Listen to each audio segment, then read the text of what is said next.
Buenas tardes a los presentes, mi nombre es Eduard Páez y les voy a exponer acerca del arte gótica, más específicamente la Catedral de Notre Dame. Primero que todo, ¿por qué surgieron estas catedrales tan majestuosas?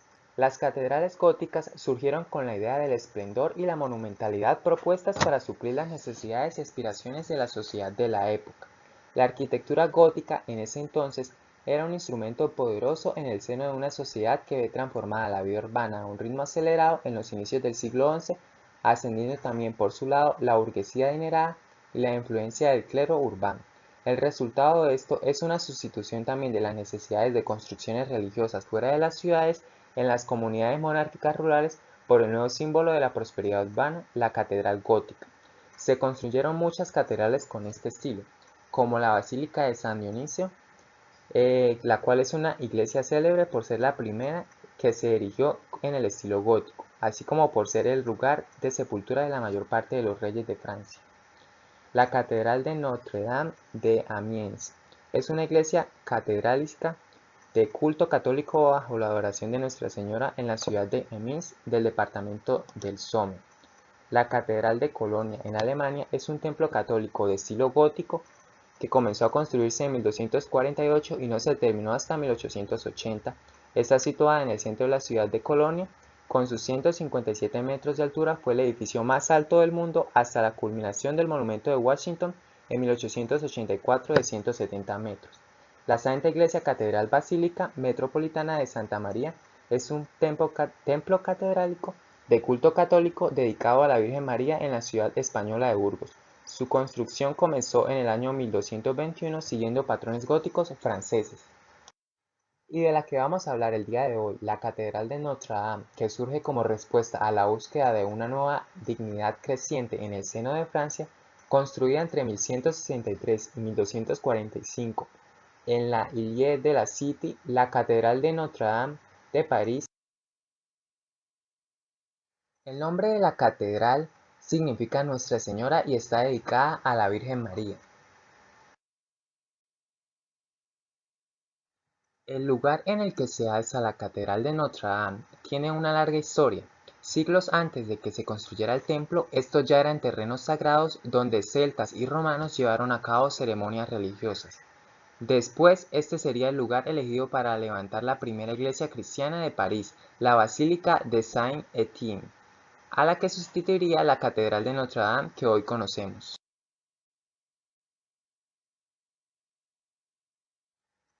Cuando Maurice de Sully fue elegido como obispo de París en el año 1160, la ciudad estaba en pleno auge en sentido político, intelectual y económico. Por ello, el nuevo obispo creyó necesario avanzar también en el sentido religioso y espiritual. Se necesitaba un templo en honor a la Virgen María que fuera la iglesia principal de la ciudad y que reflejara el espíritu y los valores de la época. Pero para que su fama se extendiera debía estar en un lugar urbano lo más céntrico posible. ¿Cuál podría ser este lugar? El solar que ocupaba la iglesia de Saint-Étienne. En el año 1163, solo 3 años después del nombramiento de Sully, ya se había demolido el anterior templo y comenzado a alzarse la catedral de Notre Dame, un templo que fusionaba la idea de levantar un imponente lugar de culto con la idea de aprovecharse de todas las innovaciones de un nuevo estilo arquitectónico, el gótico.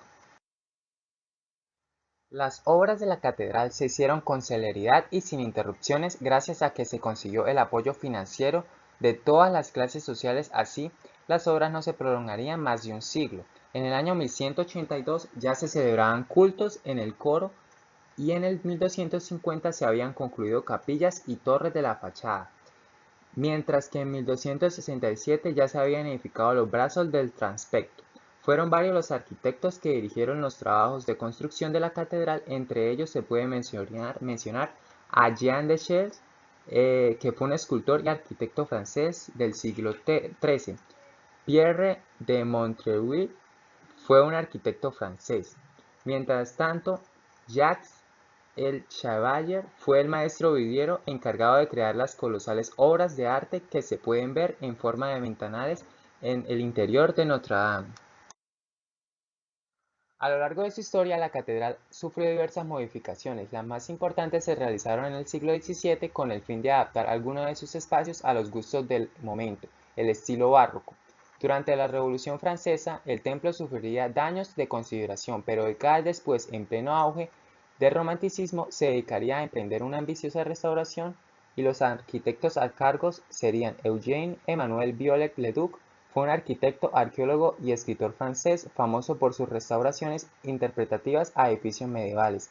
Jean-Baptiste Antoine Lassus fue un arquitecto francés del siglo XIX que se convirtió en uno de los primeros expertos en la restauración y construcción de la arquitectura medieval. De esa época son, por ejemplo, parte de las famosas gárgolas que se encuentran en la catedral.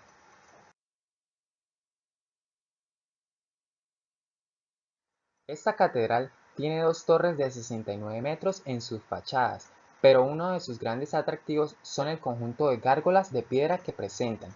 Las gárgolas son figuras misteriosas que representan una fusión entre hombre, animal, monstruo o demonio. Algunos dicen que representan antiguamente a demonios huyendo de la iglesia, otros que funcionan como espantapájaros para malos espíritus.